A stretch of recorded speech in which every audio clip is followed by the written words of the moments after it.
अस्सलाम वालेकुम everyone, welcome back to another video. Hope you all are doing well. आज की वीडियो में हम डिस्कस करेंगे मैथ्स का इंतहाई बुरा पेपर जो कि आज आया था और इट वाज सो वियर्ड। मेरा पूरा इंस्टाग्राम भरा हुआ है सारी रील्स से, हर चीज़ से कि किस तरह का पेपर आया था। And at this point I think everybody knows कि किस तरह का पेपर आया था। और लोकल और हार्ड एरिया दोनों बहुत मुश्किल आए थे और अजीब से आए थे। सो लेट्स गेट स्टार्टेड और एनालिसिस करते हैं पेपर का।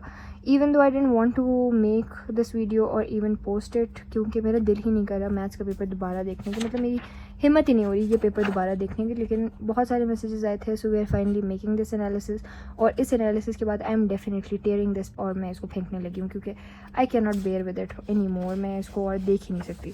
पहला क्वेश्चन हमारे पास आ जाता है इन्वर्स वाले से। ये आसान था। ऑपोजिट में हमारे पास आया है पॉपुलेशन रिलेटेड कि जो रेट होता है, पॉपुलेशन रेट क्या है और वो करंट रेट से ऐसे ग्रो कर रहा है, तो उसकी इनिशियल कंडीशंस दी हैं जिससे आपने सी और के की वैल्यू फाइंड करनी थी। फिर एक आपने फंक्शन बनाना था और उससे फिर 2030 का प्रोडिक्ट करना था पॉपुलेशन। उसके बाद हमारे पास आ जाता है second question which is find the derivative. इसमें आपने प्रोडक्ट रूल अप्लाई करना था क्योंकि ये दोनों आपस में मल्टीप्लाई हो रहे हैं, तो प्रोडक्ट रूल अप्लाई करना था, प्रॉपर फार्मूला लगा के ये सॉल्व करना था। ऑपोजिट में आ जाता है time graph, particle straight line से दिए हुए हैं 2 पॉइंट्स, इनके बीच की डिस्प्लेसमेंट पूछी हुई है मीटर्स में और टाइम पूछा हुआ है सेकेंड्स में। वेलोसिटी बतानी थी और डिस्प्लेसमेंट टाइम ग्राफ भी बनाना था और साथ ही वेलोसिटी टाइम ग्राफ भी बनाना था। तो 2 ग्राफ्स बनाने थे और एक वेलोसिटी फाइंड करनी थी। उसके बाद हमारे पास आ जाता है evaluate the integral cos 2 theta, इसकी इंटीग्रेशन करनी थी। और ऑपोजिट में हमारे पास आता है determine the intervals in which the function is decreasing and increasing. Critical points find करने थे। उसके बाद डिक्रीजिंग एंड इंक्रीजिंग फंक्शंस देखने थे कि किस मतलब टाइम लाइन में ये इंक्रीज़ होगा और किस में डिक्रीज़ होगा। उसके बाद हमारे पास आ जाता है सॉल्व द सेपरेबल इक्वेशन। इसमें हमें d y by d x, मतलब डी वाई की वैल्यू वाई की वैल्यूज़ डी वाई के साथ ले जानी थी, एक्स की वैल्यूज़ एक्स के साथ ले जानी थी और उसके बाद इंटीग्रल अप्लाई करके इंटीग्रेशन करनी थी। फिर उसके बाद आ जाता है examine whether the line cuts is tangent to और लाइज आउटसाइड द सर्कल। ये हमें डिस्क्रिमिनेंट वाले मेथड से फाइंड करना था कि ये जब ग्रेटर देन 0 होगा तो आउटसाइड है, जब इक्वल टू 0 होगा तो टेंजेंट है और जब लेस देन 0 होता है तो 2 जगहों पे कट करता है। तो आपने ये चेक करना था कि इसकी क्या वैल्यू आ रही है, उस हिसाब से बताना था कि ये टेंजेंट है, कट कर रहा है या फिर 2 जगह पे कट कर रहा है। फिर हमारे पास आ जाता है होमोजेनियस इक्वेशन दी हुई थी, उसमें हमें बताना था कि ये जो है ना पेयर ओरिजिन से क्रॉस कर रहा है या नहीं कर रहा और क्यों। और फिर आपने इसकी इंडिविजुअल लाइंस फाइंड करनी थी। इसमें just mid term breaking method apply करना था और बस ये एक्सप्लेन करना था कि ओरिजिन वाला है। ऑपोजिट में हमारे पास आ जाता है engineer is designing a ramp such that it rises 6 metre over a horizontal distance of 18 metre. 18 जो है हॉरिजॉन्टल डिस्टेंस है, विच मीन्स वो बेस था और विच मीन्स वो बेस है, और 6 मीटर जो है वो परपेंडिकुलर की वैल्यू है। इससे आपने जो है ना क्या नाम है, पाइथागोरस थ्योरम अप्लाई करके आपने h की वैल्यू फाइंड करनी थी, hypotenuse which would be the value of ramp. और इसी तरह आपने tan थीटा अप्लाई करके परपेंडिकुलर ओवर बेस करके थीटा की वैल्यू निकालनी थी। यहाँ पे जो नीचे लिखा हुआ है लेंथ ऑफ रियोप, ये लेंथ, और ये जो यहाँ पे लिखा हुआ है ये लेंथ ऑफ रैम है। उसके बाद फिर हमारे पास आ जाता है क्वेश्चन नंबर 6। उसमें हमें भी दिया हुआ है सॉल्व 2 sin x प्लस √3। तो इसमें आपने जो है ना √3 ऑपोजिट साइड पे मूव करना था, उसको 2 से डिवाइड करना था और साइन इनवर्स की वैल्यू निकालनी थी। फिर देखना था कि साइन इनवर्स किस किस क्वाड्रेंट में नेगेटिव होता है, थर्ड में और फोर्थ में, उनकी वैल्यूज़ लिखनी थी। उसके बाद आ जाते हैं हमारे पास वेक्टर फंक्शन दिया हुआ था, इन्होंने मैग्नीट्यूड वगैरह पूछा हुआ है, वो दिया हुआ था।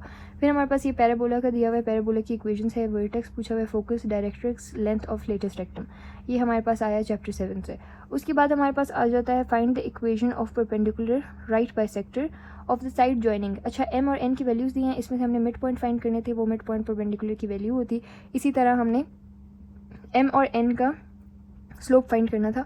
उस स्लोप को माइनस से मल्टीप्लाई करके उसका रेसिप्रोकल लेते हैं तो फिर वो हमारे पास स्लोप बन जाता परपेंडिकुलर का, और वो पॉइंट्स, मिड पॉइंट्स और ये स्लोप लेके हमने इसकी इक्वेशन बनानी थी। फिर आ जाता है the side of length cube. ये वाला क्वेश्चन जो है ना आई थिंक चैप्टर 2 से आया हुआ है। ये हमारी एक्सरसाइज में भी इस तरह का था, बट मैंने ये वाला सॉल्व नहीं किया, मैंने रेगुलर फालसी मेथड किया है। ये चैप्टर 10 से आया है। इसकी आइट्रेशंस करनी थी, फार्मूला लगा के ये वाला करना था, ये ऐसे करना था, 2 डेसिमल प्लेस तक सेम करेक्ट आंसर आना चाहिए था। उसके बाद हमारे पास वेलोसिटी ऑफ अ पार्टिकल दी हुई है, फाइंड डिस्प्लेसमेंट पूछी हुई है और total distance travelled in the same. पहले तो आपने देखना था कि मतलब ब्रेक कहाँ कहाँ होता है, कहाँ कहाँ 0 वैल्यू आएगी, टी कहाँ, मतलब ज़ीरो वैल्यू कहाँ कहाँ आएगी, वो चेक करना था। फिर उसके बाद आपने जो है ना अलग अलग लिमिट्स अप्लाई करके इसकी वो फाइंड करनी थी, डिस्प्लेसमेंट एंड डिस्टेंस। फिर हमारे पास आ जाता है इंटीग्रेशन बाय पार्ट्स। इसको इंटीग्रेशन बाय पार्ट से सॉल्व करना था, ये वाला जो है, और फिर उसके बाद लिमिट्स अप्लाई करनी थी। फिर हमारे पास है find domain and range. Domain and range इतना ज़्यादा आया हुआ है पेपर में, काफ़ी आया हुआ है, मतलब एक ये क्वेश्चन आया हुआ है 10, और एक ये वाला क्वेश्चन भी डोमेन एंड रेंज का, और उसमें भी आया हुआ था, MCQs में भी आया था। MCQs वर सो बैड। तो मुझे अभी भी रिव्यूज़ आ रहे हैं, मैंने स्टोरी लगाई थी इंस्टा पे और मैं सबके कमेंट्स पढ़ रही हूँ, और मैं खुद भी पहले दुखी थी, लेकिन अब जब मैंने सबके कमेंट्स देखे तो आई रियलाइज कि every single person is unhappy and sad about maths paper. Federal Board वाले पता नहीं क्या सोच के बनाते हैं मैथ्स का पेपर, वो हमें आइंस्टाइन समझते हैं और वो हमें एक्सपेक्ट भी यही करते हैं कि हम आइंस्टाइन की तरह एक्ट करें। मतलब अगर उन्होंने बुक में ABC दी हुई है ना, तो वो वहाँ पे आपसे पैराग्राफ राइटिंग मांग लेते हैं। मतलब I don't know what's wrong with them, there is something genuinely wrong with them. क्योंकि आई हैव हर्ड पर्सनली कि बायो का पेपर इतना आसान आया था, और मैंने अपने बायो वाले फ्रेंड से ही पूछा था और वही कह रहे थे कि बहुत आसान आया था, कि even some of them said कि अगर आप पढ़ के ना भी जाओ तो आप पास हो सकते थे। और मुझे कमेंट्स भी आए थे बहुत सारे बायो वाले फॉलोअर्स के कि बहुत आसान पेपर था, तो आप लोग को भी आसान आएगा। But no, we got pranked real bad and we got humbled real quickly too. हमने जब पेपर देखा तो हमें समझ आ गई थी कि प्रैंक हो गया। जब मैंने MCQs देखे कि मुश्किल हैं, वियर्ड हैं, ट्रिकी हैं, तो आई वाज एक्सपेक्टिंग कि अभी शॉर्ट्स और लॉन्ग्स आसान होंगे। मज़े की बात तो यह है कि देखने में शॉर्ट्स और लॉन्ग्स काफ़ी आसान लग रहे हैं, but when you would start it you would be stuck somewhere in between. कुछ ऐसी चीज़ आ जाती थी कि आप फंस जाते थे। तो देखने में बहुत आसान लग रहे थे, लेकिन थे सारे ट्रिकी। फिर हमारे पास ये आ जाता है पार्टिकल। अच्छा, इन्होंने 5.3 था ये वाला, हाँ 5.3 था गैस। इन्होंने इससे इतने बहुत क्वेश्चन दिए हैं शॉर्ट्स में और MCQs में और इवन लॉन्ग्स में। यहाँ पे एक ये हो गया, एक ये वाला हो गया, और पीछे लॉन्ग में भी दिया हुआ है। सो ये वाला बहुत दिया हुआ था। उसके बाद हमारे पास आ जाता है पीस वाइज फंक्शंस। यहाँ पे हमने 2 और 5 की वैल्यूज़ पुट करनी थी और M और N निकालने थे, और क्योंकि कंटिन्यूस है तो हमने डायरेक्ट M की भी वैल्यू, मतलब एक बार 2 पुट करना था सब में, फिर एक बार 5 पुट करना था सब में, इक्वल पुट करके M और N की वैल्यू निकालनी थी। अब ये दोनों जो क्वेश्चंस दिए हुए हैं ना ऑपोजिट में, ये दोनों आसान थे। जैसे सर्कल की इक्वेशन दी हुई है और पॉइंट्स दिए हुए हमें टेंजेंट के और नॉर्मल दोनों के। हमने सर्कल की इक्वेशन से पहले फाइंड करना था स्लोप, उस स्लोप से हमने जो है ना डायरेक्टली फाइंड करना था इक्वेशन ऑफ टेंजेंट। अब जो इक्वेशन ऑफ टेंजेंट है ना, उसका जो स्लोप, जो टेंजेंट का स्लोप होता है वो नॉर्मल के ऑपोजिट होता है, तो उसी को माइनस से मल्टीप्लाई करके उसका मतलब रेसिप्रोकल लेके हम जो है ना नॉर्मल का स्लोप फाइंड करते हैं और फिर उससे उसकी equation. Then we have question number 4। I think ये वाला क्वेश्चन गलत दिया हुआ था, मैंने तो इसको रीड नहीं किया क्योंकि मैंने किया नहीं है। तो ये क्वेश्चन मैंने सुना है कि गलत दिया हुआ था, और मैंने ये भी सुना है कि इसके मिलने हैं ग्रेस मार्क्स, और मैंने अटैम्प्ट ही नहीं किया बाय द वे, मैंने उसके ऑपोजिट वाला अटैम्प्ट किया।